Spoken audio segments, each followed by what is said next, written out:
What's up guys? This is Jen. For today's video, ang ganda ng sikat ng araw. Kaya naman naisipan kong magpa-araw muna saglit para naman makakuha ng vitamin D. Parang ang ganda ng pasto ko dito guys, para siyang silhouette.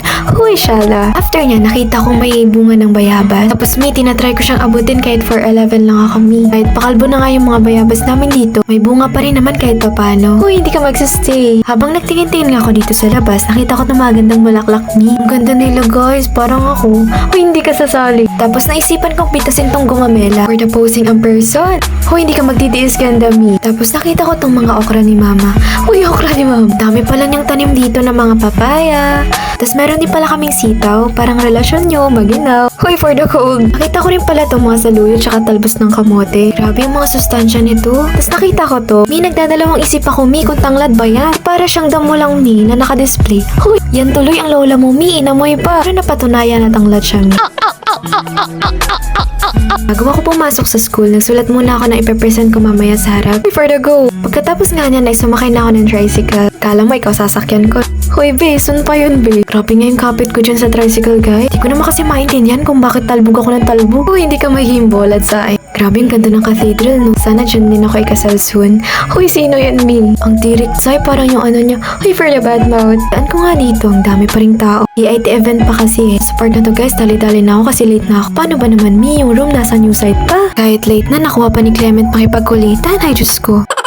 Hoy Mi, hindi ka mahihiyang pumasok kasi lahat sila nakaupo na ikaw nagmamodeling pa sa labas. Fake naman ang mukha ng person. Say, wag ka na mag-feeling ambassadress dyan. Late ka na. Ay, Diyos ko, buti na lang 2 minutes pa. Say hi, Kuya Anmer and Shay. Habang papalabas kami ng new site, nagaya silang kumain ng street food. Tapos ako naman, Me, for the go kasi gutom na yung mga worms ko eh. Huy, say hello to this cutie person. Tapos eto Me, walang hanggang mukha ni Ayoli tsaka ni Shane. Hindi mo kaya. Hi Karen, Gines, and Lovely. Andiyan pala kay Chumichi Buga. Tapos yung dalawang to naman, tawa ng tawa. Sa gabi lang naman pinapasaya.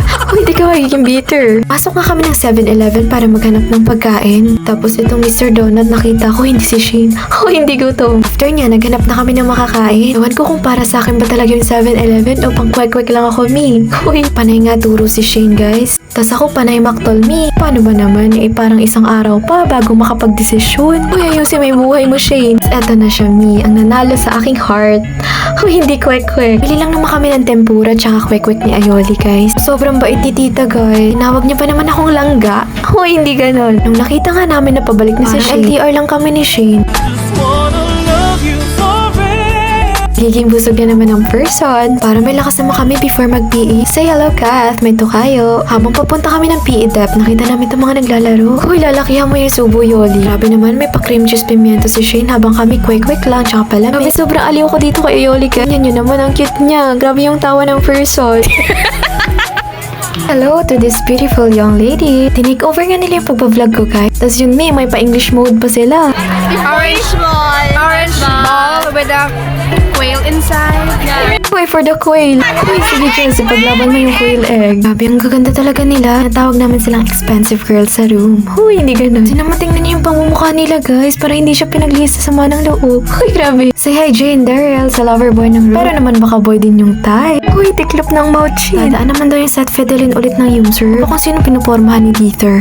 Anyways, yung mga girlies ko dito, papakunot noon na nga si Choy sa pagsasayaw. Habang naghahantay kami ng practice, iniisip ko pala yung mangyayari bukas, pagod na ako eh. Huy, for the tire. Tapos nga ng practice namin, nilabas ko na yung mahiwagang attendance. Huy, for the go. Tapos meeting na nyo naman yung mga posisyon nila. Yung motto nila today, mag-asiman pa ng kifi. So mailagay lang ang pangalan me. Hindi nila alintanain ng pawis me. Ambon-ambon na dyan, go pa rin. Dapilahan pa rin para sa attendance. Go Earl, kahit taga San Miguel ka pa dyan. Dumating man ang bagyo me. Hoy me, hindi mo kaya ang sigawan nila. After ko nga magpasay ng attendance, dali-dali na kaming umalis me kasi umuulan. Walang magpapayong kundi yung guard. Huy, charis. Say hello, Pretty Avi and Biani. But anyways, hope you feel better guys. Don't forget to click the follow button. Thank you for watching. Bye!